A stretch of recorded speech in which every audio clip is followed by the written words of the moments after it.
We're here with head men's basketball coach Steve Enright. So you and your staff came in right before practices started. You haven't had a chance yet to recruit to this program, but you've got two upperclassmen averaging 15 points a game. I think getting a lot of good contributions from your returners. So what have they brought to the team this year? I think Davrion Greer is a guy that's steadily gotten better over his 4 years. I was able to coach him his freshman and sophomore year. But I think now finally as a senior, he's figuring some things out. Offensively, he's shooting 58% from the field. I think he's at the top of the league in that category. He's efficient. He can make threes. He can score around the rim. He can drive the ball. He's a versatile guy, and we're able to move him around offensively. And a vast majority of our offensive sets are run through him when he's on the floor.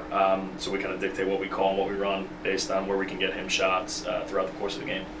And what about some of the younger players? It's in the ODAC. It takes some time, I think, to get used to that level of play. But as we hit the end of conference play, what do some of your young players need to do to really make an impact? Liam Caswell's been great. He's a sophomore. He played a little bit sparingly last year, more in the beginning of the season, and kind of fell out of the rotation toward the end as a freshman. And this year he's been really good. He's averaging in double figures. He's playing close to 30 minutes a game, I want to say, and is really a guy who can play 1 through 5, and his development has been good. He's bought into what we're doing. He plays extremely hard, and I'm excited about him long term as being a good player in this league for sure.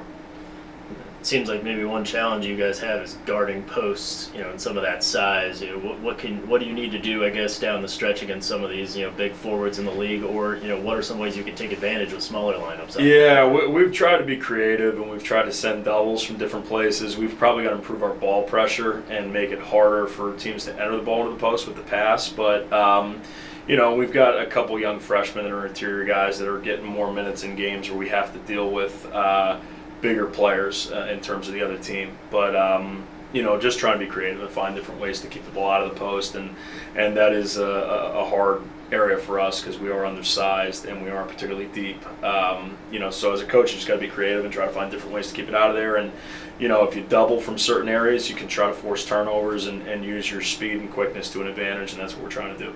You guys have gotten 2 impressive ODAC wins so far this season, but you got a big one tonight. You go at Shenandoah. 2 of you are currently tied for those last playoff spots, so this is a huge game for you guys. Yeah, it's big. It'd be nice to get in there with a win, or get out of there with a win, and going on the road and winning in this conference is hard no matter who you're playing. But they're a little different from how we play. Like, they're going to play a lot of different zones. They're going to mix things up, try to confuse us.